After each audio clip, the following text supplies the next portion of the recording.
Ok, j'espère que vous allez bien. On se retrouve aujourd'hui pour une masterclass. Je vous ai préparé du très très lourd au programme, le top 3 des entreprises que je suis en train d'acheter pour 2025, dont, spoiler sur une, j'ai déjà mis à peu près 15 000 $ d'exposition. Ça va être magnifique.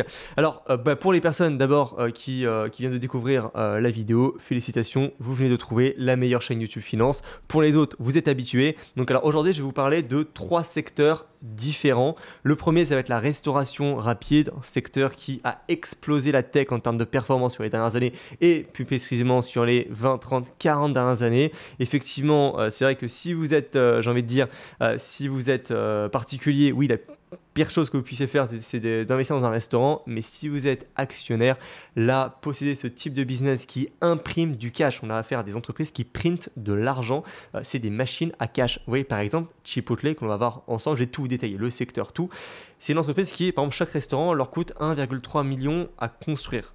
En 2 ans, en termes de net, ils le rentabilisent. Et pour vous donner une idée, Chipotle, ils ont actuellement 3000 restaurants et ils en ouvrent plus de 300 par an. Donc imaginez un petit peu le taux de croissance que vous en avez. Et c'est pour ça qu'on a une boîte, mais qui a massacré le S&P 500 en termes de performance. Même chose pour Texas Roadhouse, c'est une entreprise que je connais extrêmement bien et que j'adore. C'est une entreprise également en termes de performance, si je vous le mets par rapport au S&P 500, on a vraiment une surperformance. Bref, en fait, on a vraiment ce type de secteur qui, comme je vous l'ai dit précédemment à l'instant, on surperforme le S&P 500. Et là, actuellement, Chipotle, eh bien, on a une entreprise qui vient de s'effondrer. Alors, et dans cette vidéo, je vais vous expliquer précisément les raisons de cette baisse-là. On va aller vraiment tout détailler ensemble et ensuite, on va aller voir ce que le management met en place et qu'est-ce qu'il peut finalement mettre en place, que vous aurez suffisamment de connaissances sur le business de la restauration rapide pour vous prendre faire les bons choix et savoir est-ce que ça va être possible ou pas. Puisqu'en fait, il faut savoir qu'on a 2 choses.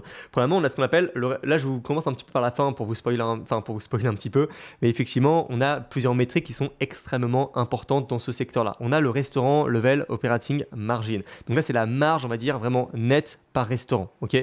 Donc ça va tout ce qui va être ce qu'on appelle food, beverage et packaging, l'emballage, la nourriture et les boissons. Et ensuite, on a la partie labor, donc la partie salaire. Là, on voit qu'on a vraiment, ça c'est exceptionnel. Ça augmente. C'est-à-dire que par rapport à 2021, les restaurants sont beaucoup plus rentables. On était à 22%, on est à 27%. Exceptionnel. Par contre, on a ce qu'on appelle, ici, je vous ai mis en noir, d'accord? Donc alors ça, c'est moi qui ai retraité toutes les informations et ensuite après, j'ai une application avec de l'IA pour le codage, donc pour remettre toutes les informations. Donc je vais les chercher directement dans les rapports annuels. Donc bref, vous avez ici en noir donc le chiffre d'affaires qui augmente. En fait, dans la restauration rapide, il faut savoir que le chiffre d'affaires augmente grâce à 2 facteurs. Enfin 3 facteurs, l'ouverture de nouveaux restaurants, également la partie ticket, donc la partie augmentation des prix, ticket moyen, et également la partie trafic, le nombre de personnes qui viennent en plus dans votre restaurant. Là, on voit bien qu'on a un trafic qui depuis 2023 est positif. Sauf que depuis le T1 2025, on a le trafic qui s'est effondré.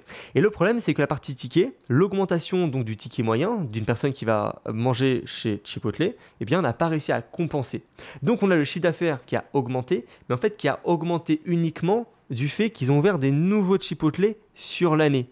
Mais si on se base sur ce qu'on appelle le comparable restaurant sales, donc c'est-à-dire en fait uniquement si on a 1000 restaurants en 2024, en 2025, on va voir la croissance uniquement de ces 1000 restaurants-là, sans ajouter le chiffre d'affaires des nouveaux restaurants, parce que c'est de la triche, d'accord? Donc on va uniquement comparer les anciens restaurants et on va exclure ce qu'on a ouvert sur l'année. Là, on voit qu'on a un effondrement depuis 4 trimestres. Depuis le T3 2024, on a donc les restaurants sales qui se sont effondrés. Par exemple, sur le T2, donc là qui est tombé il y a quelques jours, on a moins 4%. Ok. Et en fait, regardez, c'est très logique, puisque effectivement, là, si je vais prendre le chiffre d'affaires, c'est pas vraiment vous comprendre que oui, effectivement, le prix en bourse est totalement corrélé, évidemment, au business. Vous voyez, là, on a sur le trimestre T2, plus 3%. Vous allez me dire, mais bizarre, le restaurant sales a baissé de moins 4%. Et le chiffre d'affaires a augmenté de plus 3%. Ah oui, parce que regardez, si je vous mets, donc, alors attendez, hop, où est-ce que c'est ici? Si je vous mets ici les locations, donc les nouveaux restaurants, on voit qu'on a augmenté, on va dire, sur les 5 dernières années de 7%. Chaque année, Chipotle ouvre 7% de restaurants en plus. Donc ces restaurants-là, évidemment, nous font du cash en plus. Mais si on exclut les 7% d'ouverture du restaurant, ou plutôt si on fait OK, c'est-à-dire qu'on a ouvert 7% de restaurants en plus, c'est-à-dire que le chiffre d'affaires doit augmenter mathématiquement de 7%. Et pourtant, c'est pas le cas. Pourtant, le chiffre d'affaires a augmenté de seulement 3%. Bah oui, effectivement. Si vous faites 7%, je vais même me mettre comme ça va être plus sympa. Si vous faites 7% moins justement la baisse des restaurants déjà existants, donc 4%, ça vous fait exactement les 3% que vous voyez ici. Si par exemple, allez, là, on avait ici un quarter record en Q2 2024, plus 18%. Pourquoi? Eh bien parce que regardez, en T2 2024, on avait du plus 11% sur les restaurants déjà existants. Donc on avait la base existence plus 11%, plus les nouveaux restaurants, d'accord? Qui sont, en l'occurrence, donc, on a vu, eh bien, de 7% par an. Vous faites 12, enfin vous faites 11 plus 7, ça fait 18, ça fait exactement la croissance que vous avez en Q2 2024. Voilà, logique, CQFD, mettez en pause si c'est pas clair, mais voilà, donc c'est précisément ce type de choses qu'on va voir dans cette vidéo-là, c'est comment comprendre concrètement ce type de business, ce type de secteur et comment ils vont pouvoir se retourner et comment ils vont pouvoir finalement, est-ce qu'ils vont pouvoir se retourner, d'accord? Puisque là, s'ils se retournent, on a affaire à une entreprise qui est vraiment pas chère actuellement, donc on a voilà, une baisse depuis vraiment les plus hauts, depuis les plus hauts, du 36%, on se négocie encore actuellement voilà, un PE, alors excusez-moi, je vais me mettre comme ça, un PE de 38, mais on voit bien que le PE de 38 il est historiquement faible et en fait surtout on va aller voir plusieurs choses. Premièrement, ok, 3000 restaurants actuellement. Le potentiel de marché adressable sur Chipotle, horizon court terme 5-10 ans, il est de 7000. Première information. Deuxième information, ce qu'on appelle le chiffre d'affaires par restaurant. Il est de 3,3 millions. Ce chiffre d'affaires-là, ils veulent le passer à 4 millions en augmentant le nombre de clients qui peuvent servir par tranche de 15 minutes et également en automatisant une partie des cuisines et en augmentant également la pricing power et troisièmement, en mettant ce qu'on appelle des LTO. En gros, c'est de l'innovation produit. Par exemple, chez Chipotle, l'année dernière, ils ont sorti un honey chicken, excusez-moi. Donc, un menu en fait qu'ils ont créé et qui sont allés propulser sur leur partie list email, parce qu'ils ont 20 millions de membres actifs dans la base de données de Chipotle. Donc, ces gens-là, tiens, on va aller tester le nouveau menu de Chipotle. Et d'ailleurs, je vous parle de Chipotle, mais pour ceux qui connaissent pas, c'est vraiment donc voilà c'est en fait, on va dire, allez, du fast-food healthy, puisqu'ils s'efforcent quand même à mettre des bons ingrédients et là-dessus justement ça leur coûte assez cher à mettre des bons ingrédients. En France il y en a quelques-uns à Paris et sinon si je vous mets sinon c'est quasiment exclusivement États-Unis et également Canada, là ils vont en ouvrir au Mexique. Donc voilà, c'est vraiment ça, c'est le site internet directement de Chipotle. Vous voyez, si je mets par exemple Oni H. Voilà, regardez un petit peu, limited time only. Vous connaissez le FOMO en bourse, c'est pareil ici, d'accord? Donc ça permet vraiment de faire des nouveaux menus. Après, bon, il y a tout, bon, ça on va le voir ensemble, mais c'est la partie automatisation donc de la chaîne de valeur. Donc bref, voilà, écoutez, on va commencer. On est parti. Avant, je vous fais une petite parenthèse, je vous ai préparé un starter pack sur la restauration rapide. Donc en fait, c'est vraiment être le décryptage des métriques et concepts essentiels pour les investisseurs. Donc l'impact du mix au canal sur les marges, la valorisation et la stratégie long terme. Ici, vous avez vraiment le glossaire avec à chaque fois chacune des différentes métriques qu'il faut regarder pour le secteur de la restauration rapide. Vous voyez par exemple unit économique et marge, là le sixième. En fait là voilà, je vous l'ai mis ici par exemple. En fait, c'est vraiment tout ce qui est indispensable à connaître dans les rapports annuels pour vraiment bien les comprendre. Par exemple, le AUV, c'est le Average Unit Volume, donc c'est la vente moyenne par restaurant, d'accord? Par exemple, Chipotle, voilà, ils sont à 3,1 et ils veulent passer sur du long terme à 4 millions. Donc ça maximise la marge. Ensuite, par exemple, restaurant level margin, là, c'est vraiment la marge d'un restaurant. Vraiment, en fait, c'est les ventes moins ce qu'on appelle le COGS. Ça, c'est vraiment la marge par restaurant. Parce qu'en fait, le COGS dans la plupart des entreprises, c'est, on va dire, le coût direct lié, voilà, à votre chiffre d'affaires. Et bien là, précisément dans les restaurants, ça va être ce qu'on appelle FB et P. Vous avez la définition, c'est matière première food, boisson beverage et emballage packaging. Et également la partie salaire dans la partie restauration rapide ne passe pas dans la partie SG&A, d'accord? Dans la plupart des entreprises, dans les comptes de résultats, la partie selling general and administrative expense, c'est bien celle où il y a les salaires. Mais en fait, c'est pas le cas dans la restauration rapide. Donc dans la restauration rapide, la partie ici COGS, donc le coût des biens et là en l'occurrence du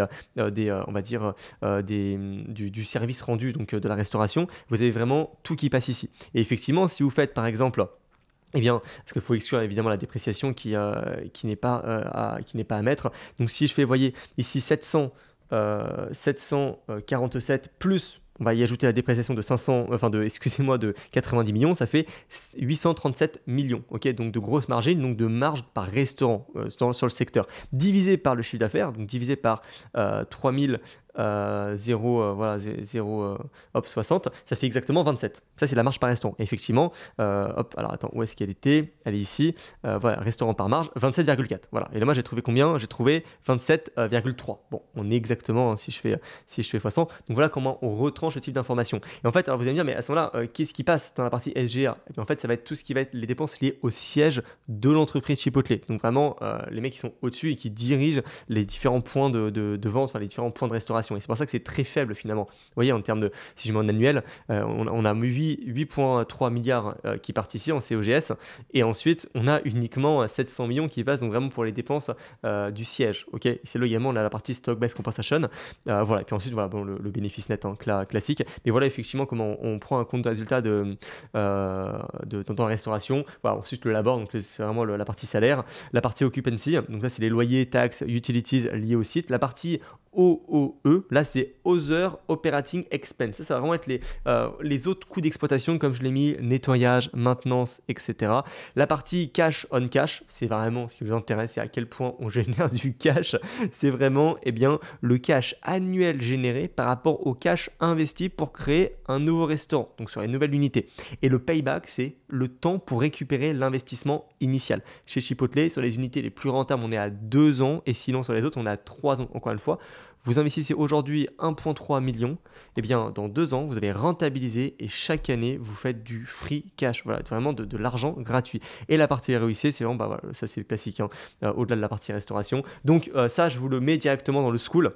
Vous avez directement la partie, en fait, j'ai dans Group School, c'est totalement offert, c'est totalement offert, et j'ai mis une section ici, analyse sectorielle, dans laquelle, au fur et à mesure des semaines, des mois, dès que je vais aborder un nouveau secteur sur ma chaîne YouTube, je vais y mettre directement toutes les slides, là par exemple pour restauration rapide, voilà, toutes ces slides-là, je vais les mettre dedans, et l'objectif c'est vraiment que vous ayez un endroit avec 5 heures de formation gratuite sur la bourse, les ratios financiers, les états financiers, les options, et également l'approche vraiment sectorielle. Et donc de votre côté, vous avez, je sais pas, dans 2 ans une entreprise qui baisse, bim, vous allez sur le school, vous relisez toutes vos fiches pour l'approche sectorielle du secteur en question. Par exemple là voilà, aujourd'hui je vous mets la restauration, dans la semaine prochaine je vous mettrai la partie minière, la partie pétrolière, la partie tech, la partie rate. Donc on va vraiment enrichir tout ça au fur et à mesure. Et donc voilà, évidemment c'est totalement gratuit, on est déjà 2000 sur cette partie school, je vous mets le lien en description, donc allez vraiment vous régaler, vous allez vraiment adorer, surtout que c'est une masterclass. Ok, ensuite je passe directement, donc voilà, sur vraiment Chipotle. Qu'est-ce qui fait la force de Chipotle finalement? Eh bien c'est la partie premièrement restaurant détenu et exploité en propre. Donc c'est Chipotle qui maîtrise la totalité, contrôle qualité plus la marque. Deuxièmement, ça va être le digital. Donc là, ça veut dire on a 1/3 des ventes qui sont faites par vraiment digital. Troisièmement, c'est la partie Chipotlan. Alors c'est le drive chez McDo, mais eux, Chipotle, ils vont l'appeler Chipotlan, mais c'est vraiment un drive. Donc c'est vraiment une voie drive pour le retrait des commandes prépayées. Et là, il n'y a pas de borne. On a également une énorme partie fidélité, on a plus de 40 membres, dont 40 millions, donc 20 millions de membres qui sont actifs. Également la partie Chipotlan, là actuellement, on a pas mal de restos qui ne sont pas encore équipés de bornes, de Chipotlan, donc de drive. Chaque resto sur lesquels on met des drives, c'est exactement 15% de ventes en plus sur l'année. Donc ça, c'est vraiment quelque chose qui va venir augmenter les marges, et tous les nouveaux restaurants qui ouvrent, 80% d'entre eux sont équipés de Chipotlan, évidemment, puisque ça rend de l'argent en plus. Ensuite, on a la partie cadence d'ouverture. Donc là, on a vraiment 315 à 345 restaurants en 2025. Ça dépend si vous mettez quel trimestre, mais c'est énorme. C'est un restaurant par jour qu'ils ouvrent. Ils envoient. On a donc 80% des restaurants qui sont ouverts avec Chipotline. On a un pipeline qui est tenable entre 8 et 10% de croissance par an en termes de nouveaux restaurants. La thèse à long terme, c'est vraiment ouvrir beaucoup de restaurants rentables. On a un objectif de 7000 restaurants dans la partie Amérique Nord, donc États-Unis, plus pousser le throughput. Alors là, c'est vraiment c'est un terme dans la restauration rapide qui veut dire en fait la cadence de service. Encore une fois, c'est maximiser le nombre de personnes que vous pouvez servir dans la même heure. Et dans la restauration rapide, restauration rapide, donc QSR. Quick Service Restaurant, non pas le ticker QSR de la holding qui détient Burger King. Donc parenthèse, c'est vraiment maximisé sur une plage de 15 minutes. Si vous ajoutez 6 nouveaux mecs par jour, d'accord, sur les heures de pointe, ça vous fait 1% de croissance comparable en plus par rapport à la majorité de l'année dernière. Donc c'est vraiment énorme, et c'est ce type d'optimisation vraiment microscopique, mais qui a un impact disproportionné sur vraiment votre année et à la fin sur votre compte de résultat. Donc le business model est comment finalement Chipotle gagne de l'argent? Eh bien, premièrement, revenu, presque uniquement la vente, donc nourriture et boissons en restaurant et digital. Coût direct par restaurant, là la partie ça on l'a fait à l'instant FBEP. Donc ingrédients, plus boissons, plus emballage. Ensuite, l'abord, donc salaire, charge du personnel en restaurant. J'ai bien mis en restaurant, pas au siège, d'accord? C'est vraiment les mecs dans les restaurants. Ensuite, occupancy, voilà, et la partie other operating expense, coût, autre coût d'exploitation, nettoyage, maintenance, on vient de le voir ensemble, donc je passe un petit peu. Exemple chiffré avec les chiffres de Chipotle. On a donc vente moyenne par restaurant 2024, 3,2 millions. On cible encore une fois 4 millions. Si la marge par restaurant, elle est de 26%, eh bien ça fait 830 de marge brute. Alors en fait, brute encore une fois, mais c'est marge nette par site, ok? Mais brut au niveau de l'entreprise. Mais c'est énorme, d'accord? C'est pour ça qu'en fait, ils ont un modèle sans franchise parce qu'ils veulent garder leur poule aux œufs d'or. Et évidemment, ces pourcentages-là sont disponibles dans la section MD&A du rapport annuel. Là, je vous encourage à aller voir vraiment mon cours sur la partie rapport annuel qui fait plus de 1 heure, dans laquelle, voilà, en fait, vous voyez ici, justement, la partie la plus importante. Je développe vraiment dans cette vidéo-là toute la partie MD&A sur comment vraiment vous y retrouver dans un rapport annuel. Donc, je vous encourage à évidemment aller le regarder. Ça vous permettra de gagner beaucoup plus d'argent en bourse. Troisièmement, unit économique. Donc là, voilà, c'est pareil, c'est ce que je vous ai mis ici, d'accord? Et donc en fait, ce qu'il faut vraiment vérifier à chaque trimestre, c'est la partie donc vraiment nombre de chiffre d'affaires par restaurant, la partie marge par restaurant, la partie vitesse de ramp-up, donc de nouvelles unités, donc c'est-à-dire N-1, N-2 par rapport en fait à l'année N-1 et N-2, combien on a ouvert de nouveaux restaurants, d'accord? Et la partie ouverture nette et pourcentage équipé de Chipotle. Parce qu'en fait, pourquoi ouverture nette? Puisqu'on va fermer également des restaurants. Donc il faut faire vraiment restaurant ouvert, moins fermé, plus, enfin restaurant actuel, plus ouvert, moins ceux qu'on a fermés, évidemment. C'est comme ça qu'ils prennent le chiffre d'affaires. Donc finalement, c'est un petit peu la somme de tout ce que je viens de vous montrer qui nous permet d'avoir concrètement la performance que l'on a en bourse. C'est-à-dire qu'on a vraiment une explosion des bénéfices. On a encore une fois un ROE de 42%, mais c'est logique puisque en 2 ans, on a rentabilisé un resto. Donc ça veut dire que vous investissez 1 million aujourd'hui, voilà, et bien il vous faut seulement, dès l'année N+1, vous en avez 420 000 euros. Et l'année N+2, vous avez quasiment rentabilisé. Donc c'est énorme. Sachant que voilà, Chipotle, quand même, ils ont investi combien sur le dernier trimestre? Ils ont investi exactement à 600 millions. D'accord? C'est-à-dire que si je fais 40%, ça fait effectivement 237 millions finalement, de bénéfices nets qui vont être ajoutés en plus, d'accord, sur l'entreprise Chipotle pour 2025 uniquement grâce à ce CAPEX. Et si je fais du x3, eh bien, voilà, ça fait 700 millions. Donc finalement, le CAPEX qu'on investit en 2024, dès 2027, il sera largement rentabilisé. Ok? Et c'est pour ça qu'effectivement, par exemple, là, on a eu un bénéfice net qui a augmenté de 24% par rapport à 2023. Et en moyenne, on a du plus 100%, du plus 1%, du plus 83%, du plus 37%. Donc on a une moyenne à peu près à 30-40%. Et si je mets la moyenne vraiment étalée sur de nombreuses années, en prenant en compte vraiment la partie... ils ont eu en fait en 2015-2016, ils ont eu une forte baisse. On pourrait en reparler, mais si je mets depuis 5 ans, c'est 38% par an. Donc encore une fois, la performance en bourse correspond au rendement du capitaux employé de votre entreprise, du ROE de votre entreprise. Donc c'est pour ça que acheter une boîte avec un ROE de 40% et qui a un ROE sain, parce que vous avez plein d'entreprises qui, comme elles font des rachats d'actions, vous avez l'equity qui s'effondre, vous avez les passifs qui n'augmentent pas et vous avez votre ROE qui explose. Non, ça c'est pas ce qu'on veut. Nous on veut vraiment un truc qui soit vraiment rentable à 40%. Et c'est ce que l'on a sur Chipotle. Et vous voyez par exemple, là je vous ai mis le passage là, du CEO de Chipotle dans le dernier conférence call. Donc voilà, effectivement, leur long-term goal, c'est 7000 restaurants aux US et Canada. Et là, actuellement, voilà un petit peu. Donc, le cash on cash que je vous ai montré, là, à peu près de 60%. D'accord?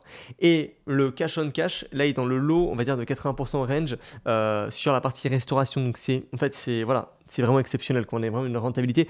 En fait, on a la meilleure rentabilité de toute la partie restauration rapide qui sont à cette échelle-là sur Chipotle. Donc, ensuite, maintenant, on va aller voir un petit peu les 4 axes stratégiques. Donc là, premièrement, ça va être justement la partie exécution en rush. Donc l'obsession, c'est faire plus d'entrées par tranche de 15 minutes. Ok? Donc meilleure formation, meilleure automatisation, meilleure planification. Alors là, en fait, ils ont un benchmark interne chez Chipotle qui va remonter au pic de 2014. En fait, ils étaient à 22 clients servis en 15 minutes au pic de rush. Et là, actuellement, ils sont à 27. Donc ça a vraiment augmenté. Ok? Et en fait, il faut encore l'augmenter. Donc ça, c'est les entrées en 15 minutes. Donc c'est un impact massif. Une seule transaction ajoutée est égale plus 1% sur le stem store sales, donc sur la croissance comparable par rapport à l'année précédente, par rapport au jour précédent en l'occurrence. Deuxièmement, la partie digitale et Chipotlan. Voilà, on a 35% des ventes en digital. On a plus de 1000 Chipotle fin 2024. C'est vraiment format augmente les ventes, marge et retour. Historiquement, voilà, un drive Chipotle a augmenté 10 à 15% de ventes vs un restaurant qui n'en a pas. Deuxièmement, la partie innovation disciplinée, LTO, donc Limited Time Offer, typiquement voilà, le chicken au miel. Eh bien là, on a vraiment on a en fait, ils ont ce qu'on appelle, ils commencent aux US, ensuite au Canada, ensuite en Europe, ensuite au Middle East. Là, par exemple. En fait, ils testent d'abord sur le marché national et ensuite ils voient si ça marche en dehors. Troisièmement, déploiement et international. Voilà, justement, cadence 2025, 315 à 345 ouvertures, majoritairement voilà, avec Chipotle. Le cap à long terme, 7000 unités. On a également des partenariats de développement, notamment justement. Eh bien, c'est la partie Middle East à Dubaï, au Koweït, qui s'appelle Al-Shaya au Moyen-Orient. Et donc voilà, ils ont également la première ouverture au Mexique. Et en fait, je vous ai fait le petit décompte là, sur Chipotle actuellement. Avec donc, si on fait le chiffre d'affaires d'un restaurant divisé par jour, ça fait en moyenne voilà, 8800$ par jour. On a un ticket moyen entre 14 et 15$. Donc pour faire 1%, plus 88$, il faut faire 6 commandes supplémentaires sur la journée. Ça veut dire 3 commandes en plus au déjeuner et 3 commandes en plus au dîner sur les périodes de rush. Donc 1 à 2 clients de plus par créneau de 15 minutes uniquement en période de rush peuvent suffire à générer plus 1% de croissance comparable sur ce jour-là. C'est ça l'optimisation qu'on en veut. Et pour ce faire, par exemple, ils ont développé l'autocadeau pour faire leur guacamole. Donc attendez, je vous montre ça. Ouais, c'est une petite station comme ça. Hop là, vous imitez les avocats. Et ensuite, ça va directement, comme vous pouvez voir ici, voilà, ça va directement en fait les couper. Et ensuite, vous en avez directement, vous ressortez tout le guacamole comme ça et vous pouvez le faire. Donc forcément, ça fait une personne de moins pour faire le guacamole en full time. C'est plus rapide. Donc évidemment, on gagne des clients. Ça, pareil, c'est la partie vraiment la make line en action en fait qui va justement permettre de faire toute la base en fait du plat. Et ensuite, on va dire l'employé a simplement à se consacrer sur la partie par exemple tacos. Et bim, là, elle a le tacos, elle a la base, elle envoie ça, on gagne du temps. Voilà comment ça se passe pour optimiser ça. Pareil au niveau des grilles, ils ont des grilles qui permettent d'aller plus vite. Et donc voilà, ils ont fait le calcul et pareil, c'est une personne de plus avec les nouveaux grilles par exemple. Donc en fait, c'est tout le temps de l'optimisation qui fait qu'on augmente les marges, qui fait qu'on augmente le chiffre d'affaires par restaurant, parce qu'également les restaurants ils les rénovent pour qu'on puisse accueillir également plus de personnes. Donc en fait, c'est vraiment la totalité qui fait qu'on a des marges qui explosent et qui, je pense, vont continuer d'augmenter. En fait, ici, ils avaient eu un énorme problème avec une bactérie dans leur restaurant. Donc, il y avait eu vraiment un bad buzz énorme en 2015. C'était là où le super investisseur Bill Ackman était rentré et il avait fait plus de 800% sur l'entreprise. Mais c'est vrai que c'est, je pense, vraiment une entreprise qui peut aller taper une marge nette de 20%. Donc là, on est à 14%. Donc évidemment, plus de rentabilité, plus de restaurants. Ok, imaginez, par exemple, on a donc 3000 restaurants, on passe à 7000. Donc déjà, sans augmenter la marge, sans augmenter le same store sales, ok, on va simplement doubler le chiffre d'affaires, donc doubler le bénéfice net, si on n'augmente pas la marge. C'est-à-dire qu'on passera simplement à 3 milliards de bénéfices nets, ok, donc 3 milliards de bénéfices nets. Sur le prix actuel, là d'accord, on a 57 milliards. Ça fait 3 divisé par 57, ça fait 5% de rendement. Donc ça fait un PE de 19. Ok, ça fait un peu de 19. Donc là, vous avez un forward PE de 19. Si maintenant, on arrive à augmenter les marges, on va dire de 50%. Voilà. C'est-à-dire que les marges passent de 13 à 20%, marge nette. Ok. Donc là, on fait la même chose. On va passer de chiffre d'affaires, 11,3, d'accord, fois 2, ok. Donc qu'on aura 7000 restaurants. Sauf que là, maintenant, on va prendre 20%, le marge net de 20%, donc là on aura un bénéfice net qui sera de 4,52 divisé par la market cap actuellement de 57 milliards, ça vous fait 8% de rendement. 8% de rendement, si je fais 100 divisé par 7,8, ça fait un PE de 12,6. Vous avez un forward PE de 12,6 si ils atteignent leur objectif de 7000 Chipotle, si ils atteignent leur objectif de marge donc de 20%, c'est à peu près ce qu'on pourrait avoir si le chiffre d'affaires par restaurant passe effectivement de 3,2 à 4 millions, ok, mais je pense que c'est totalement envisageable. Et après, on peut très bien avoir un scénario dans lequel on se stabilise un petit peu, Et une fois qu'on sera stabilisé, en fait, le CAPEX, ils réinvestiront moins de CAPEX, ils verseront beaucoup plus de rachats d'actions et de dividendes, sachant qu'également, là, en fait, ils sont à fond sur le rachat d'actions. Vous voyez, par exemple, en 2024, ils ont racheté 1 milliard d'actions, ok. Et après, bon, voilà, évidemment, ils ont vraiment un bilan qui est extrêmement solide, voilà, avec du cash, avec un inventaire qui est vraiment extrêmement maîtrisé. Donc non, franchement, c'est une super entreprise. Et c'est vrai que, vous voyez, comme on a pris l'exemple dans lequel on avait, donc voilà, hop, je me mets ici, là, des Chipotle qui continuent d'augmenter de 7% par an, ok. Bah, si je fais par exemple 72, la règle des 72 divisé par 7,5, ok, ça fait 9,6 ans. La règle des 72 en mathématiques, encore une fois, c'est que vous prenez 72, le chiffre, et vous le divisez par un taux de croissance, ok. Ça va vous donner un chiffre en année, 9,6, qui correspond donc à 9,6 années pour doubler cette somme, n'importe quelle somme. Là, la somme, eh bien, c'est ici le nombre de restaurants qui est actuellement. Alors attendez, je vais me mettre en quarterly. C'est le nombre de nouveaux restaurants. Donc là, on est à 3800 restaurants. Donc c'est-à-dire on sera à 7000 d'ici 9 ans. Donc là, tout le scénario que je viens de vous faire, c'est ok, bah, si finalement il continue à maintenir ces 7% de croissance par an, eh bien, dans 9 ans, dans 9,6 ans, donc dans 10 ans, on aura effectivement le chiffre d'affaires qui aura doublé. Si on a des marges à 20%, eh bien, on aura le bénéfice net de 4,5 milliards. Et si vous l'achetez aujourd'hui, vous en avez un rendement de quasiment 8% par an sur votre prix actuel, sans prendre en compte que le fait que si Chipotle ensuite, sur les 10 années d'après, il refait encore un peu de croissance, etc. Parce qu'avec l'inflation, avec le trafic, et même il peut s'expandre, on va dire, à l'international, vous pouvez vraiment avoir un super bon placement. Donc c'est pour ça que maintenant, on va aller voir est-ce que c'est intéressant. On voit à peu près ce que l'on peut avoir. Est-ce que c'est intéressant de l'acheter au prix actuel? Donc ça, on va aller voir un petit peu déjà la baisse que l'on a eue. Voilà, encore une fois, c'est ce que je vous ai dit au début. C'est pour ça que là, voilà, on y revient. On a quand même un trafic qui a baissé de moins 2%, de moins 5%. C'est quand même, c'est pas bon, hein, il y a 5% de personnes de moins qui viennent par rapport au T1 chez Chipotle, d'accord? C'est quand même pas mal, 5%. Alors également, parenthèse, il faut savoir que toutes les grandes enseignes de restauration rapide, c'est cyclique, même du McDonald's, par exemple, dans toute la période McDonald's MCD, 2013-2014, c'est où? Non, c'est où? 2000, ouais, toute cette période-là, McDonald's, on avait également de la décroissance pendant plus de 3 ans. Chaque année, il y avait un peu moins de personnes qui fréquentaient McDonald's. Donc je peux vous dire que c'était pas très glorieux d'avoir ça en portefeuille. Mais bon, voilà, c'est vraiment toutes les entreprises qui passent par là, donc c'est normal. Et en fait, c'est comment est-ce qu'ils vont gérer ça? Comment est-ce qu'ils vont améliorer ça? D'accord? Donc pareil, là, on a le comparable restaurant sales qui s'effondre parce que on a moins de personnes qui viennent dans les restaurants. La partie vraiment donc pricing qui s'appelle donc ticket n'arrive pas à compenser ça. En fait, d'où vient cette chute? Vraiment, voilà, trafic en baisse.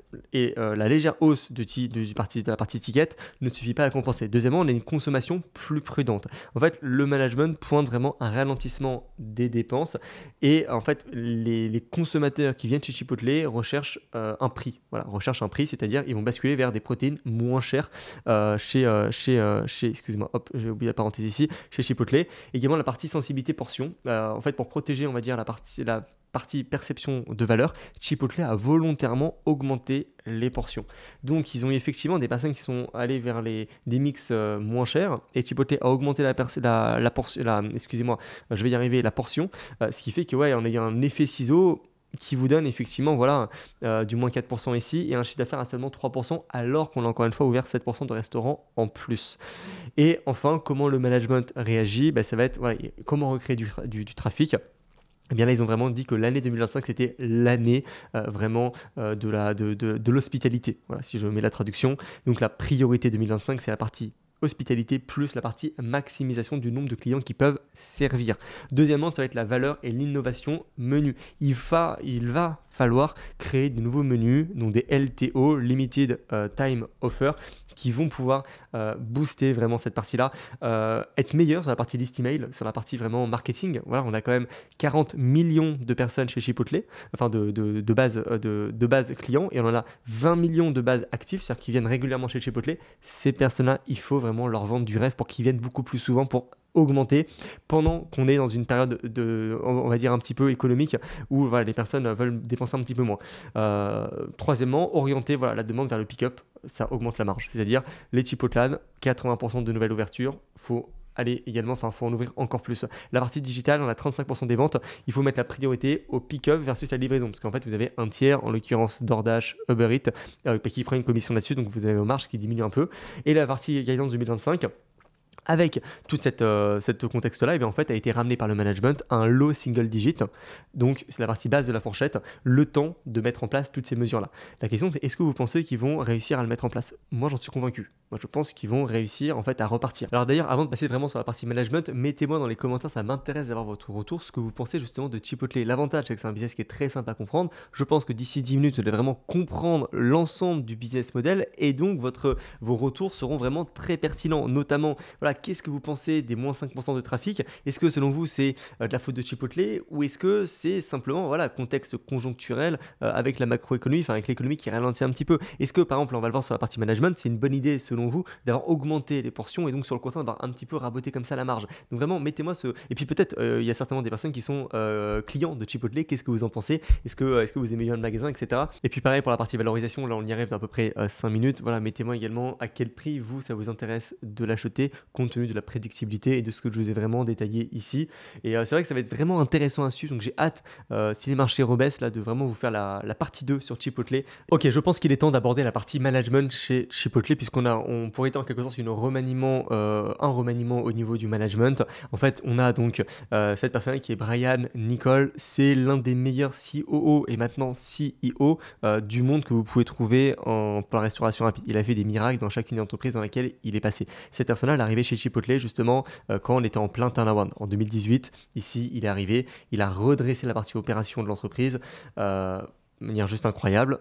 On a eu du 1000% de croissance sous vraiment j'ai plus de mots en français, mais j'avais dit son règne, mais c'est pas évidemment, c'est pas le bon mot, vous m'avez compris, sous son management, bon bref, voilà, je passe.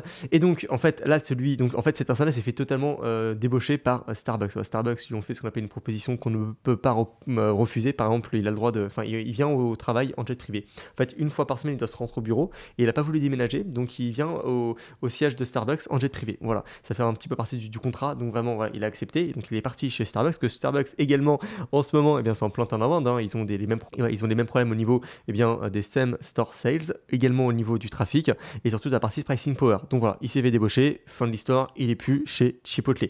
Quelle personne, qui est-ce qui l'a remplacé? C'est Scott. Cette personne-là, avant, il était COO, donc c'est le directeur des opérations chez Chipotle dans toute la période 2018 justement 2024. Donc il était avec Nicole. Donc vraiment. Et puis même, cette personne-là, en fait, on parle, il est extrêmement bon. Il prend 20 M de salaire dans chacune des entreprises dans lesquelles lui aussi il est passé. Par exemple, il était CEO de Arby. C'est une boîte qui a 2000, restaurants. Donc voilà, c'est ces deux personnes qui sont extrêmement compétentes. Et d'ailleurs, ça vient de lui, l'idée d'avoir augmenté les portions qui, à court terme, fait un petit peu baisser le same store sales. Mais voilà. Alors, c'est vrai que, bon, faut que je fasse quand même assez court, mais j'ai pas mal étudié les deux personnes et surtout le COO qui est devenu CEO, donc Scott, et je pense totalement que c'est la bonne personne. Et justement, personnellement, le fait d'augmenter les portions et donc d'accepter à court terme que le marché vous sanctionne, je pense que c'est la bonne approche et je pense qu'elle a vraiment la vision de long terme, d'accord? Parce que faut savoir que s'il n'avait pas augmenté les portions au niveau de la marge par restaurant, enfin la marge nette, on serait supérieur, il n'y aurait pas eu ces problèmes-là, d'accord? Mais il voit vraiment une vision à long terme. Donc, on verra s'il a raison, hein, ça on verra dans 5-10 ans. Mais voilà, moi en tout cas, je pense que oui. Et en fait, également, ce qu'il faut comprendre, c'est que évidemment, c'est pas du tout les mêmes qualités qu'il faut ici, qu'il faut maintenant. C'est pas du tout le même problème. Ici, on avait un problème vraiment entreprise, alors qu'aujourd'hui, on a plutôt un problème conjoncturel au niveau de l'économie, qui est qu'effectivement, les gens ont de moins en moins d'argent. Mais il faut dealer avec ça. Et je pense qu'il a totalement les armes et il a le plan d'action, la roadmap à mettre en place pour vraiment naviguer, on va dire, dans cette tempête, même si on a vu pire quand même, hein, tout de même on a vu pire. Voilà. Mais c'est vrai qu'au niveau du marché, par contre, eh bien, ça peut être reçu positivement pour un investisseur comme moi, puisque le marché peut mettre une prime de risque du fait de ce remaniement. Une prime de risque, ça se répercute par des multiples plus bas. Donc peut-être qu'on pourrait avoir du Chipotle dans un scénario vraiment négatif qui se négocie à 30 fois les bénéfices, par exemple. Imaginez un petit peu, vous avez du Chipotle qui se négocie à 30 fois les bénéfices. Aujourd'hui, on se négocie bien à 38. Si on fait 30 fois le bénéfice net de 1,53 milliard, ça ferait une market cap de 45 milliards. Là, on est à 57. Donc, ça ferait une baisse de 20%. Donc, ça ferait effectivement une décote de 20%. Ça serait vraiment le scénario extrêmement négatif. On aurait une décote voilà, de 20% sur les 35. Là, je rentrerai de manière très, très agressive sur l'entreprise Chipotle pour le long terme, et j'imagine que Bill Ackman re-rentrera également sur ces niveaux-là. Mais c'est vrai que là, au niveau actuel, avec les autres opportunités que j'ai à côté, j'en suis vraiment un peu comme TPL, l'analyse que je vous avais faite donc, sur l'entreprise TPL. Mais en fait, ce que je veux vous dire, c'est que ce type d'entreprise, TPL, Chipotle, etc., c'est une entreprise que je suis depuis de nombreuses années, et c'est la première fois bien, que le marché commence à me donner des opportunités, ou du moins que le marché commence à baisser sur ces entreprises. Donc c'est là où justement il faut commencer à faire le travail. C'est est-ce que l'entreprise a vraiment changé? Pourquoi est-ce que le marché baisse? Est-ce que c'est une opportunité? Oui ou non, d'accord? Et sur Chipotle, je vous garantis que si le marché baisse, voilà, je vais rentrer bien comme il faut sur cette entreprise-là. Et d'ailleurs, on va faire une petite valorisation, ce qui va être très très simple, ok? On a vu plusieurs scénarios. Le premier scénario, c'est que dans 10 ans, c'est que le nombre de restaurants chaque année augmente de 7 à 8%. Dans 10 ans, on a 2 fois plus de restaurants, ce qui veut dire qu'on a le chiffre d'affaires qui est multiplié par 2. Ensuite, deuxième scénario, on est fait avec la marge qui n'augmente pas. Mais sinon, le scénario le plus probable et le plus évident, c'est que la marge effectivement augmente comme ce qu'elle a augmenté. Donc, on a une marge nette à la fin à 20%. Ce qui nous fait, ce qui nous avait donné un bénéfice net qui passe d'aujourd'hui à 1,5 à dans 10 ans à 4,5. Ce qui, si je le mets en taux de croissance annuel composé, ça fait exactement 12% par an.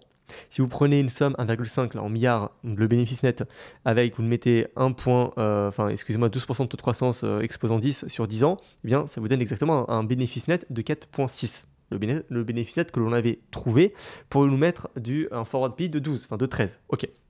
Maintenant, je vais prendre un DCF très rapide. Je prends leur earning per share actuel, d'accord, qui est de 1,12 par action. Ensuite, je mets un taux de croissance de 12% par an. Avec un PE, ça se négociera à 35, ça me fait au prix actuel 10% par an, et ça me fait, pour avoir du 15% de rendement, il faut que j'achète Chipotle à 34 $. On est à 43. Donc effectivement 20% en dessous du prix actuel. Après en fait on voit bien qu'effectivement c'est un scénario selon moi très pessimiste, 12% par an sur une entreprise comme Chipotle. On a un taux de croissance historique de 20% par an, de 38% par an sur les 5 dernières années. D'accord? Donc oui, là actuellement, on a un scénario, on va dire, pessimiste parce qu'on ne sait pas quand est-ce que vraiment la partie trafic et ticket va remonter, la partie same-store sales va également remonter. Mais même avec ce scénario pessimiste, en fait, il n'est pas pessimiste, il est juste vraiment, c'est le scénario dans lequel on a 80% de choses qui se réalise. C'est-à-dire que oui, la croissance, en fait, c'est-à-dire qu'on augmente le restaurant 8% par an, on se stabilise, les marges augmentent légèrement sur les 10 prochaines années. Voilà, on a directement un bénéfice net de 4,5 milliards, ce qui nous donne un taux de croissance annuel composé de 12% par an.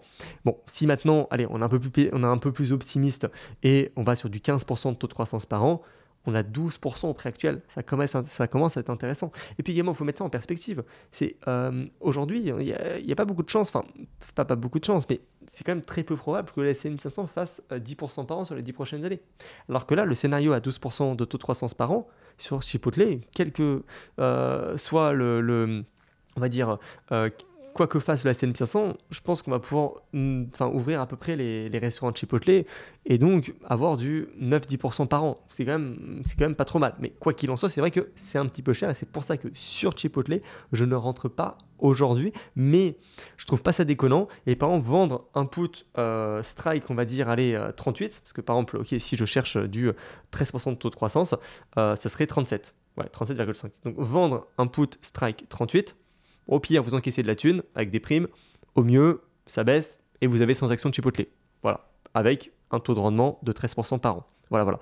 Ou sinon, vous pouvez très bien vous dire, justement, là maintenant vous connaissez le business, comment ça fonctionne. Si on commence à avoir des mauvaises news, vous allez savoir où regarder. Vous allez savoir qu'est-ce qui ne va pas. Et là, vous allez pouvoir vous dire, est-ce que je me positionne, oui ou non, compte tenu des hypothèses que je peux en faire sur l'entreprise. D'accord?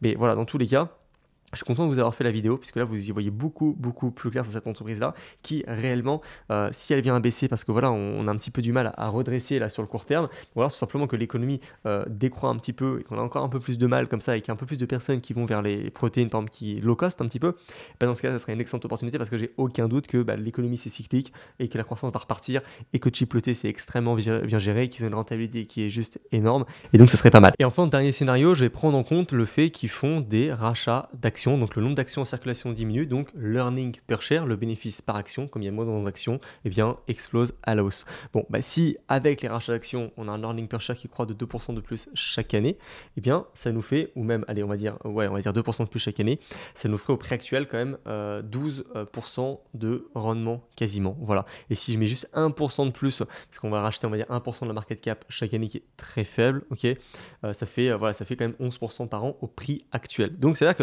en fait, on peut voir qu'on peut jouer un petit peu comme ça sur la valorisation, mais quoi qu'il en soit, c'est vrai qu'on commence à être super intéressant, et c'est une valorisation sur laquelle on a une mauvaise news, le marché s'effondre, bim, faut y rentrer. Et Guru Focus de leur côté, c'est vrai que là également, voilà, on est quand même, selon Guru Focus, on est quand même très sous-évalué. Voilà. Après, Guru Focus, encore une fois, comme c'est l'historique passé, voilà, c'est vrai que bah, lui, il prend une hypothèse un peu plus bullish que moi, mais c'est vrai que de toute façon, avec le ROE qu'on a, moi je pense en fait, avec ce type de business, il faut vraiment que vous mettez dans la tête qu'on a beaucoup plus de chances d'être surpris positivement que négativement quand vous détenez des business comme ça qui sont exceptionnels à long terme avec très peu de dettes, un ROE de 40%, un marché en expansion.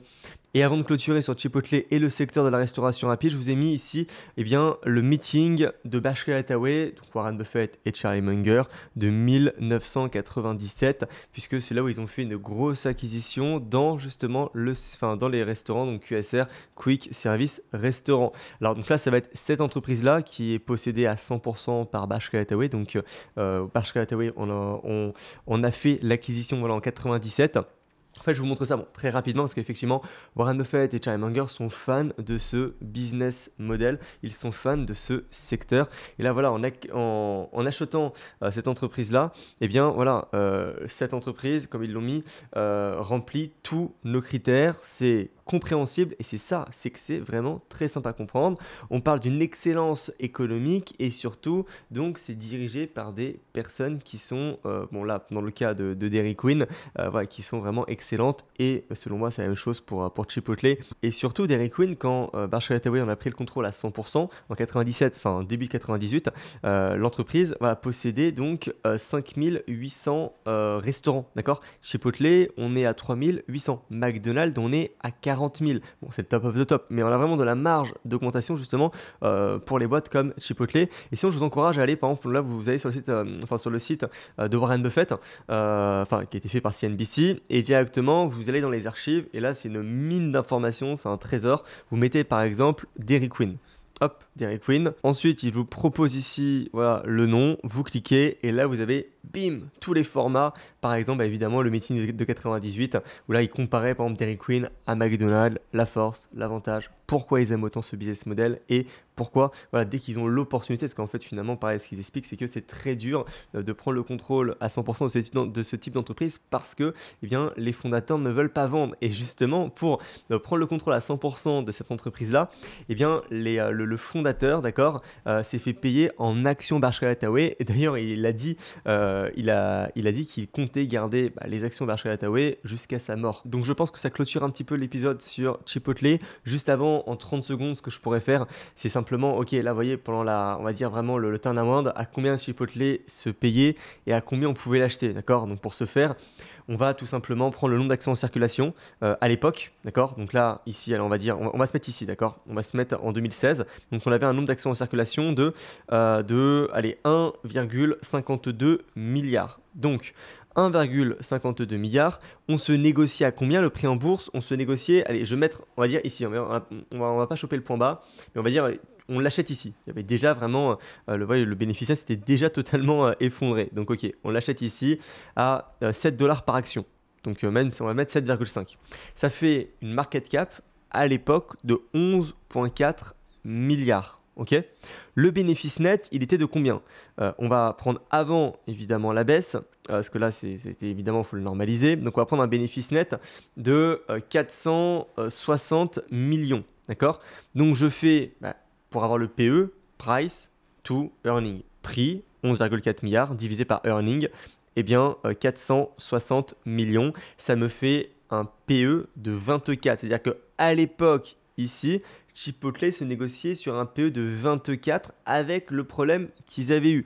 Après, on peut très bien regarder vraiment dans le bas du bas du bas du bas du bas si vous aviez réussi à bien le timer. Et bien voilà, c'est très simple. Donc taxe en circulation fois, et bien ici on a dit, donc allez, on va dire, allez, vous l'achetiez et bien à 5 dollars par action.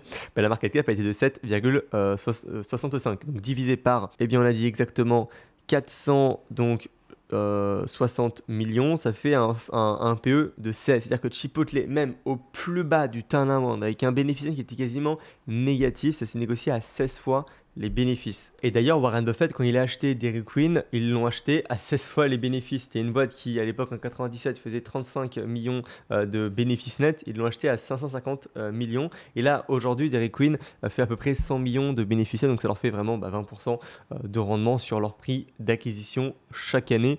Et donc, voilà, c'est vraiment c'est un super bon investissement. Alors, sachant qu'en plus, Dairy Queen, comme c'est modèle franchise, ils ont quasiment zéro capex. Donc, c'est vraiment en fait 20% de leur somme de départ qui chaque année tombe et leur permet de réinvestir dans d'autres entreprises. Mais tout ça pour dire que Chipotle, eh bien, on a un potentiel d'augmentation beaucoup plus important, d'accord.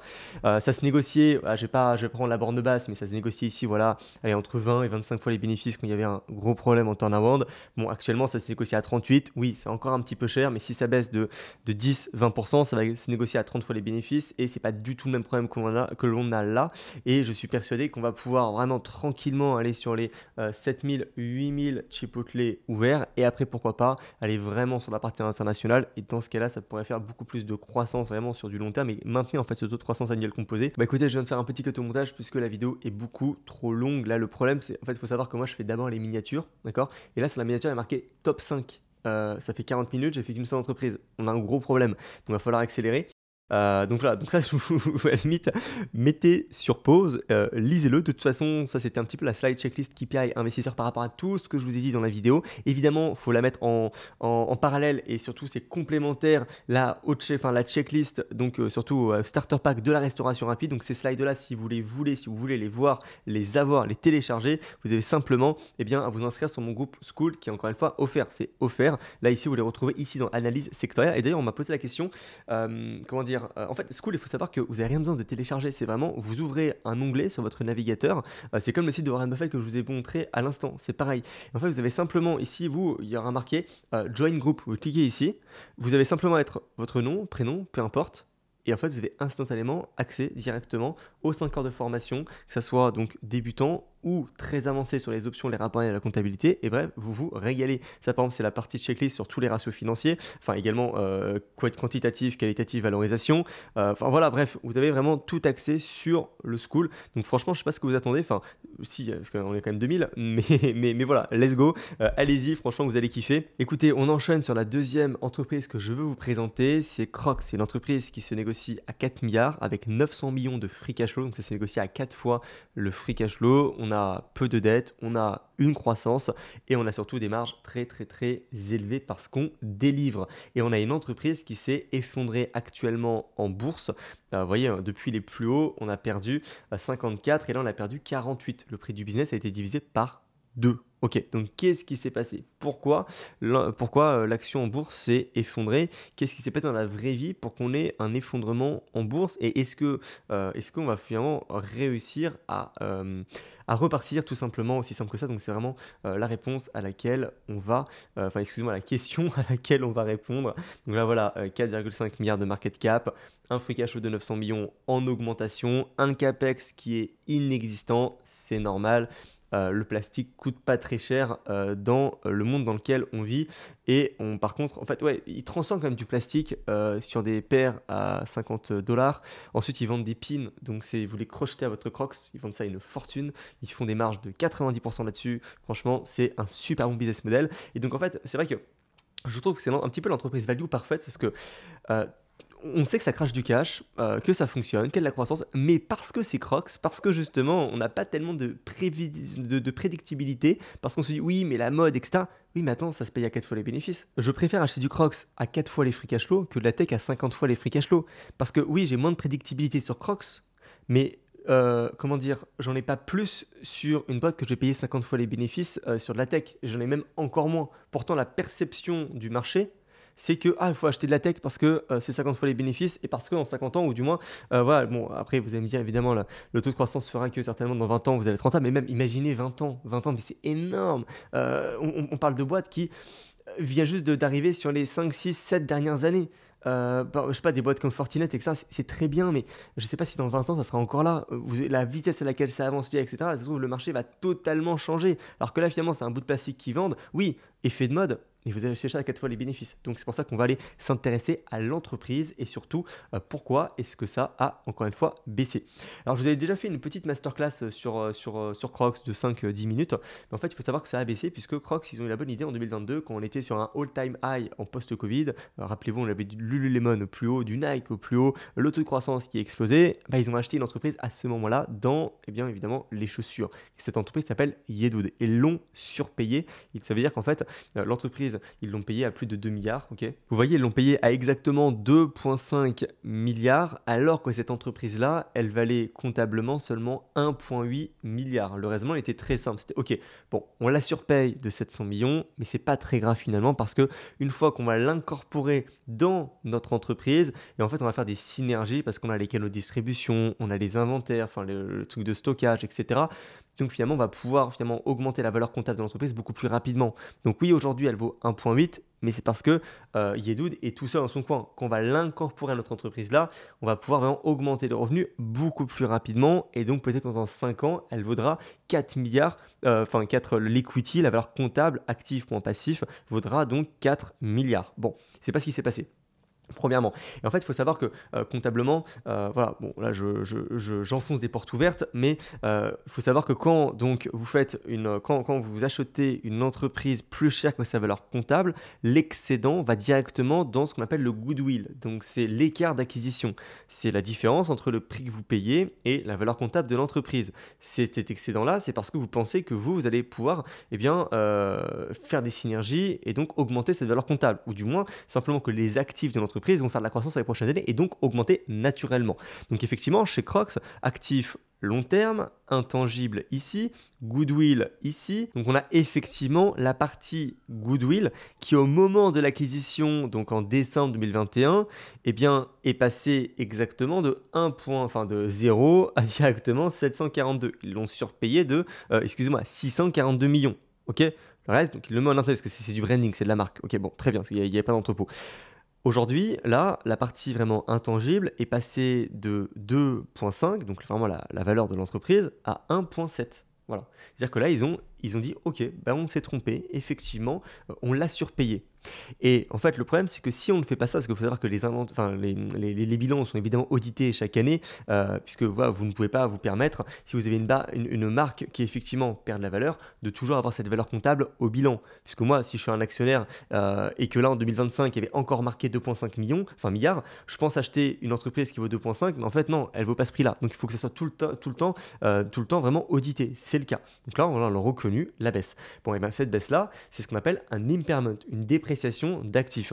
En fait, qui va directement passer dans le compte de résultats, précisément ici. Et là, on a du moins 759 millions dans la partie vraiment ici. Ici. Donc toutes les dépenses ou la rentrée ou les dépenses inhabituelles. Voilà, donc cette partie-là. Ok, très bien. Alors, l'avantage, c'est que ça diminue le bénéfice net et donc l'imposition. Là, on a carrément un bénéfice net à moins 500 millions du fait de cet impairment. Mais si je fais moins 492 plus 738, normalement, on aurait dû avoir un bénéfice net positif de 246. Il y a quand même une belle croissance par rapport aux 160 millions. En fait, donc ça, c'est ce qu'on appelle un élément qui n'est un non-cash item, d'accord, parce que cet élément-là, il n'est pas trésorerie, donc c'est pour ça que ça va augmenter proportionnellement la partie vraiment ici, non-cash item, là de plus 783, c'est pour ça que le free cash flow, lui, n'a pas bougé du tout. Donc vous l'avez compris, la thèse, elle est très simple, on a acheté une boîte trop chère, et on s'est rendu compte 3 ans plus tard qu'on l'avait effectivement surpayé, le marché sanctionne. En fait, il faut savoir que cette entreprise-là, depuis qu'ils l'ont achetée, en fait, elle traîne de la patte. Donc, tout le monde s'y attendait. Enfin, du moins, moi je m'y attendais, c'était un petit peu déjà dans les prix, d'accord. La question maintenant c'est, est-ce qu'elle est vraiment importante cette entreprise chez Crocs? On va aller voir ça ensemble. En fait, Crocs, il faut savoir que, non, en fait, Yedoud, ça représente que 19% du chiffre d'affaires. Crocs, c'est 81%. Donc, il faut plutôt se focaliser sur Crocs. Qu'est-ce que fait l'entreprise Crocs? Super bonne santé. Ensuite, ça c'est la partie wholesale et DTC. Wholesale, c'est Crocs ou Yedoud qui va directement vendre via des grossistes. C'est-à-dire qu'ils donnent de l'inventaire à des multimarques qui vont ensuite le vendre aux clients finaux. Et DTC, c'est direct au consommateur, c'est Yedoud ou Crocs qui vont vendre dans leur propre point de vente ou sur les sites e-commerce crocs.com. Ok, ça, bon, c'est la géographie. Et effectivement, en fait, la thèse de cette entreprise, de cet investissement-là, c'est ok, premièrement, vous êtes donc sur un marché adressable de 280 milliards. On a un chiffre d'affaires de 4 milliards. On a de la marge. On est diversifié au niveau des marques, au niveau des catégories et des channels, DTC, wholesale. Bon, voilà, je ne veux pas vous mettre sur pause, mais on a des très très bonnes thèses. Crocs, par exemple, sur le Q2, qui était tombé là, qui est tombé il y a une semaine et demie, on a une croissance de 4%. D'accord. On a un mix DTC wholesale en augmentation, 3 plus 6. Et en fait, effectivement, ici, je vous ai mis rapidement, Crocs, ça c'est vraiment le mix, donc la part wholesale et direct au consommateur. On voit qu'on augmente. Alors c'est totalement normal ici, en fait, à chaque Q1 2025, la partie DTC s'effondre puisque le Q4, il y a le Black Friday, etc. Tout le monde dépense de l'argent. Et inversement, le Q1 2020, enfin le Q1 de chaque année, la partie en fait wholesale explose puisque c'est là où justement les grossistes vont faire leur stock justement pour le reste de l'année. Ok, donc c'est pour ça. C'est pour ça qu'on a des grosses variations dans les BFR, dans les accounts receivable, donc enfin, dans les créances clients sur le Q1 2025 en négatif évidemment dans le free cash flow, mais je passe. Et ça par contre c'est Yedoud. Ah, c'est pas la même histoire. Yedoud, ok, on l'avait acheté pile ici, donc voilà en 2021. On avait bien augmenté. Le problème, eh bien, c'est que ce qu'ils ont fait, étant donné qu'ils n'avaient pas assez d'entrepôts, Yedoud, en fait, ils ont donné énormément de stock au wholesale. Parce que ça marchait bien à l'époque. Mais en fait, ils ont inondé le marché des multimarques de leurs chaussures. Mais le problème, c'est que les multimarques, eh bien, elles n'ont pas réussi à les vendre. Et donc, les multimarques, elles se sont retrouvées avec beaucoup de stock Yedoud en inventaire. D'accord. Et donc, pour les écouler, elles ont fait des promos.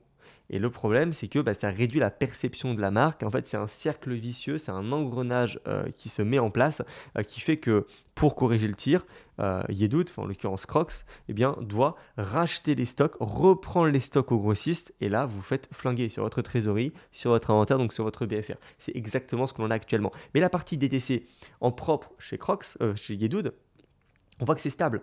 C'est juste la partie effectivement wholesale qui s'effondre. Mais on parle de quelque chose donc qui correspond à moins de 20% de l'entreprise, enfin dans la globalité de Crocs. Ok.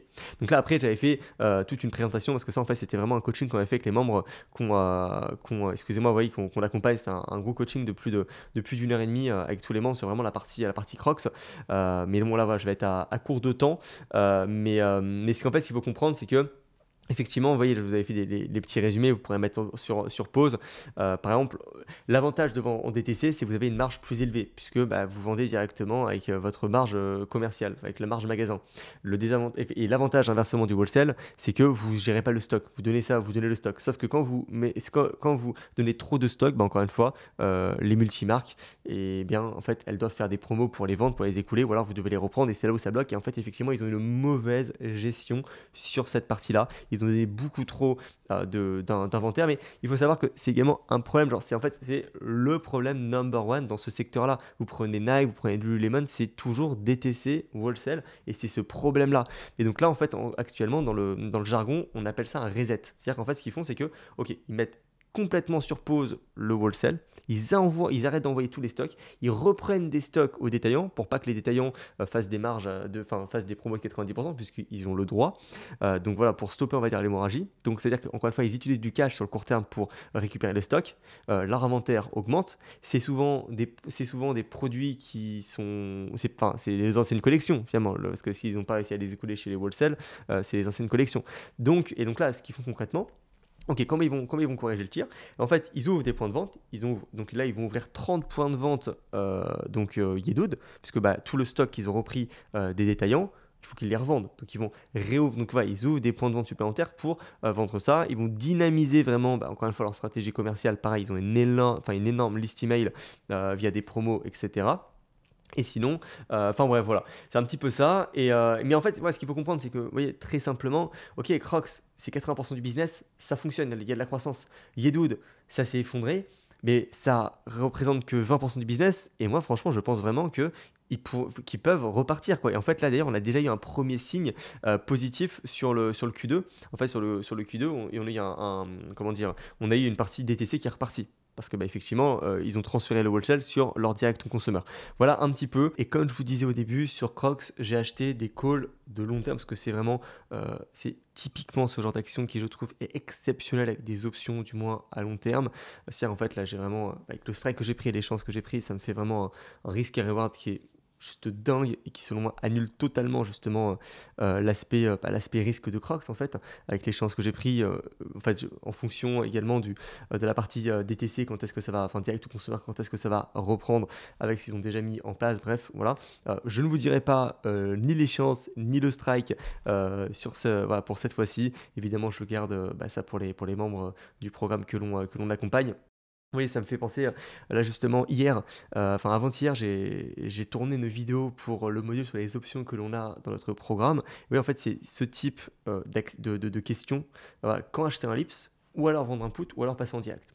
Sur le marché des options, quand vous avez déjà un petit peu d'expérience, en fait, c'est la question 1 million de dollars. Voilà, c'est vraiment là. Moi, personnellement, d'ailleurs, je l'ai quantifié, c'est-à-dire que j'ai fait un travail, j'ai regardé, et en gros, ça m'a coûté 50 000 dollars au début ce que j'ai fait par rapport à ce que j'aurais pu optimiser sur ce que, en termes, enfin, sur ce que j'ai fait sur les options. Voilà. Avoir une personne qui, par exemple, si aujourd'hui je commençais les options, je commençais par ce programme d'accompagnement, voilà, j'aurais fait 50 000 dollars de plus. Voilà, tout simplement, uniquement avec 3-4 optimisations de ce côté-là. En fait, ça va tellement vite. Par exemple, là, ce module-là, c'est parce que je vous en ai déjà parlé sur ma chaîne YouTube, mais avec la baisse des marchés, avec la baisse là, de Trump, j'ai mis 8 000 dollars d'exposition en prime sur des contrats de long terme plus de 2 ans. Aujourd'hui, j'ai plus de 10 000 dollars de plus-value dessus. Voilà, c'est QFD. Et c'est vrai que sur ma chaîne YouTube, je vous montre exactement pourquoi les options ça fonctionne, pourquoi on va dire, les analyses que je fais elles sont pertinentes. Hein. Voilà, je réfère, vous avez juste à scroller mes vidéos YouTube et vous voyez que ça fonctionne, quoi, les plus-values que j'ai, ça délivre. Et ensuite, après, voilà, le programme d'accompagnement, c'est comment mettre en place ce type d'analyse, comment mettre en place ces options, comment faire des valorisations en fonction de votre secteur, etc. C'est l'implémentation de tout ça, de toute la stratégie, de tout l'écosystème dans votre portefeuille. Et c'est vrai que de ce côté-là, en ce moment, je m'amuse à demander à chacune des personnes avant qu'elles rejoignent notre programme d'accompagnement, je leur demande, ok, de 1 à 10, à combien est-ce que tu te notes sur ton niveau d'investissement? La majorité des personnes me répondent, 80-90%, entre 4 et 6. Déjà, le premier tilt, c'est, ok, pourquoi est-ce que tu fais du stock picking si tu te notes entre 4 et 6? Tu sais, tu n'es pas encore compétent, mais tu fais quand même du stock picking. Ça devrait déjà, là, si vous regardez cette vidéo YouTube et que vous notez également entre 4 et 6, il y a un énorme problème. Et après, 3-4 mois plus tard, une fois qu'on a fait l'accompagnement, je leur dis, ok, si tu peux retourner dans le passé et noter ton toi d'il y a 3-4 mois, à combien est-ce que tu évaluerais son niveau de compétence? Bah, c'est 0 ou 1. Voilà. Donc, en fait, non seulement les personnes savent qu'elles ne sont pas compétentes, mais elles ne savent pas à quel point elles ne sont pas compétentes. Et c'est pour ça qu'on a 90% actuellement des investisseurs particuliers qui sous-performent la S&P 500.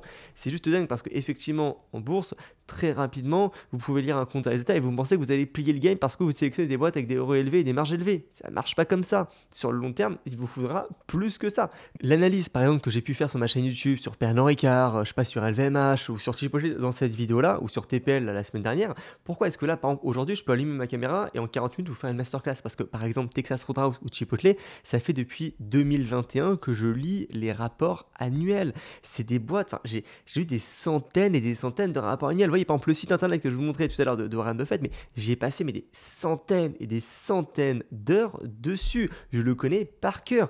Toutes les sections MD&A, par exemple, toutes les notes au management de Warren Buffett, je les ai quasiment toutes lues. Vous vous rendez pas compte de comment dire, pour arriver au niveau où j'en suis, pour avoir la clarté d'esprit quand j'analyse une entreprise ou quand je fais des masterclass sur des business, c'est vraiment la synthèse de milliers et milliers d'heures vraiment de travail pour en arriver là où j'en suis. Et malgré ça, chaque journée, chaque semaine, j'apprends des nouvelles choses, d'accord?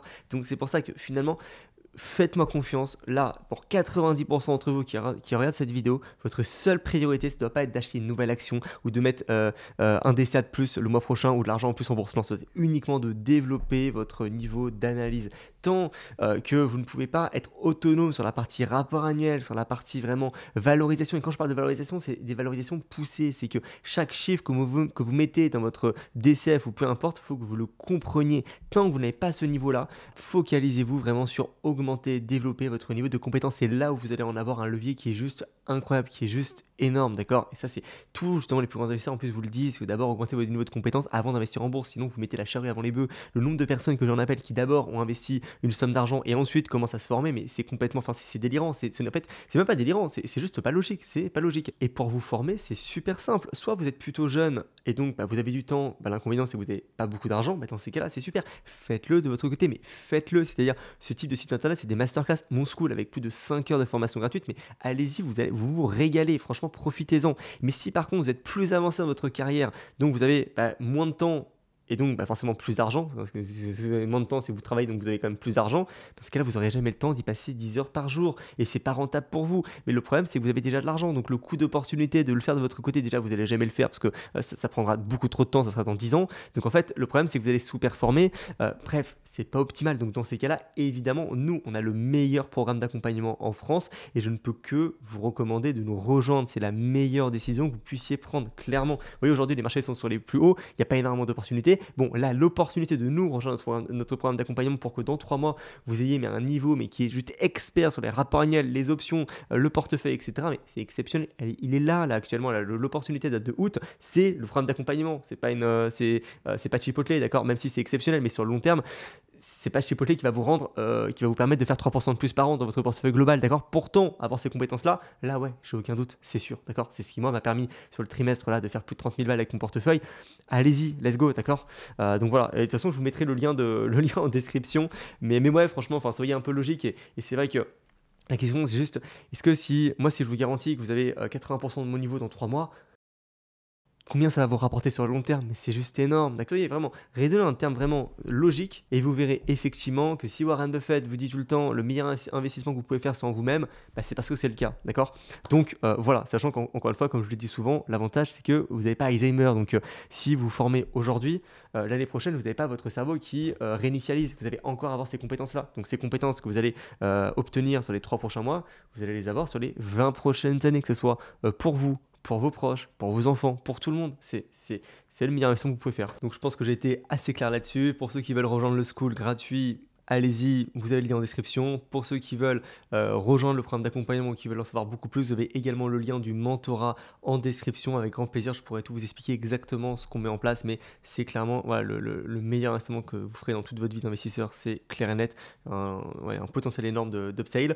Et en fait, on se retrouve dans une prochaine vidéo, tout simplement. Je vais vous faire la partie 2 sur la partie watchlist. Là, je vous ai fait donc Chipotle et Crocs, et je vous réserve 3 autres entreprises. Je ferai en sorte pour que la prochaine vidéo puisse incorporer les 3 analyses en même temps. Encore une fois, c'est difficile. Soit je vous fais de la quantité au détriment de la qualité, ou alors je vous fais des vidéos de 3 heures, mais ça va être peu digeste. Donc on se retrouve dans la prochaine vidéo. C'était Léo. Ciao.